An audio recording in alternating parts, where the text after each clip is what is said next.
Greetings. This project was shot on the Zcam E2S6 paired with a set of Canon FD lenses. We had a Canon FD 70-200, the Canon FD 50mm, as well as the Canon FD 28mm. The 28mm was used for majority of the shoot. The 50mm was used for some tight close-ups and detailed shots, like the lighter flick and some of the shoe stuff, as well as the long Canon FD lens was just used for insert shot. We also shot all of our ultra-wide stuff on a 12mm Rokinon. That lens was really integral to getting, the shoe shot, as well as, the transition shot with the top-down view, as well as the top-down view of the studio. So those were the lenses that we used on this production.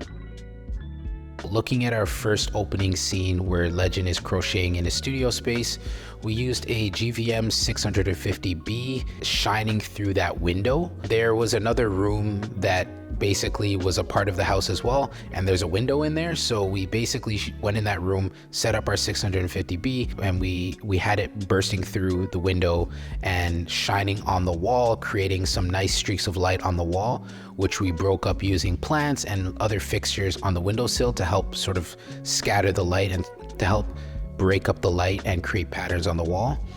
As well as that served as Legend's key light. So that bright light served a multitude of different purposes. We had it set to around 3700 Kelvin, and I believe anywhere between 50 to 70%, just so it wasn't overbearing, but it still made it seem like it was natural sunlight coming in. We used a Godox SL 200 that we shined directly through some vines in the home, and what that did is created some nice streaks of light on the floor, as well as it added a bit of a fill light to Legend and created streaks of light along the table and the shoes that are on the table. So that was a great addition that our gaffer came up with to help just to really sell that natural light look and make it seem like it's sunlight. Keeping in mind, this was shot when it was already getting dark, so we really pushed our lights to make it seem like it was daylight. Greetings. This shot was so difficult to execute. Originally, the shot was planned, we're mimicking sort of like a jib shot. The tripod would be basically balancing on two legs, and we would hold the back and pull it out so that it revealed Legend picking up the phone and answering. It was supposed to be a fluid feeling shot, almost as if it was shot using a robot arm or something. But of course, doing this on a budget, we don't have a robot arm, and that served to be a very difficult task. So we basically had our grip pulling the tripod on my mark, and I had to basically move the tripod head as well as focus our lens. And as I had mentioned earlier, we're using vintage Canon FD lenses, so the focus mechanism isn't as smooth as a Cine lens, and it would be difficult for us to pull focus using an AC because it just the motors don't work well with the vintage lenses because they're a lot stiffer. It was difficult to tilt the head of the tripod as well as focus on the lens. With that being said, it took a lot of time to get that shot, so we decided to scrap it and sort of alter the shot a bit. We ended up tilting our tripod head as well as focusing at the same time and remove the sort of pulling jib motion of the tripod because it was just way too difficult. So after we decided to make that decision, it took like 3 tries and we were able to get it. So we just had to time the phone ring and Legend picking up the phone as well as leaning back into his position. So there was some coordination that had to happen, but removing that extra step of tilting the tripod made it way easier to nail the shot. This shot was a creative input that we put in last minute. We had a different idea slightly before where we wanted him to be running around in the space and you'd see him come with a new piece of clothing each turn that he did, but it just didn't work out that way, and I decided last minute, let's try and do this low shutter effect. And so it worked out really good, and our BTS shooter had a great idea of waving the tube light that we had on the shoe so that it created shadows and then bright areas.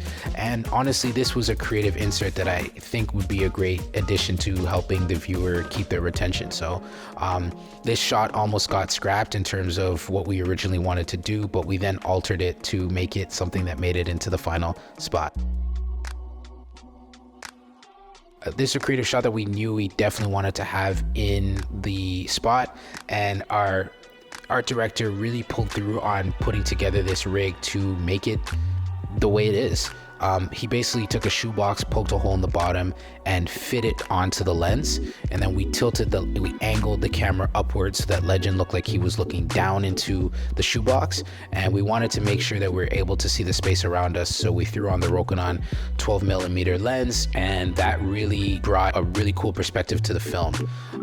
We then brought in a Godox TL60 tube light to add some, illumination to his key side. The 650B that's in the background will no longer be touching him, so his key side was very dark. So we brought in that tube light, and we Hollywood the tube light so that it kind of added a nice soft tone to his face. It was also motivated by the window, so it felt like that light was just spilling in from there. We also added in our phone light in the shoebox. We added like 2 or 3 phone lights into the shoebox to illuminate that black tissue paper. It's Jaclar branded tissue paper, so it was amazing because once we've added the phone lights, you could see the branding, which was a nice touch, and I think they'd appreciate that too. Moving along to our car scene, this was a little difficult to shoot just because we had issues with property management. They did not want us shooting on the premises, and so we spoke with them and we were able to get the blessing.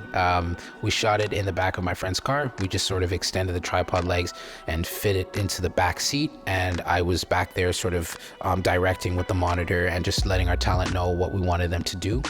And then the next shot where you see it's a top-down scene, we were just on a ladder and we shot that handheld because you do what you gotta do.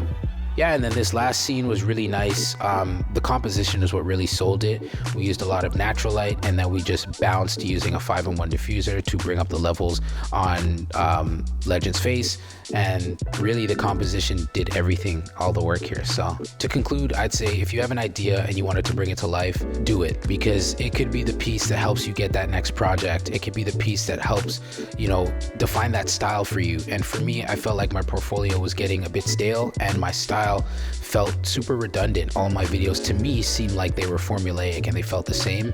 But doing something that was out of my comfort zone in terms of camera angles and trying to get more creative with telling a story really helped push the boundary and show me what I'm capable of doing. So I would always suggest, if you are feeling stuck in your work or you want to be hired for a certain project, go out and make it, right? Get your friends and just go out and make that thing, because it can be a great addition to your portfolio, and it could be a great learning tool for you as well. So that's all I have for you guys. If you enjoyed it, please feel free to hit the like button, subscribe if you want to see more, and until next time, I'll see you. Take it easy.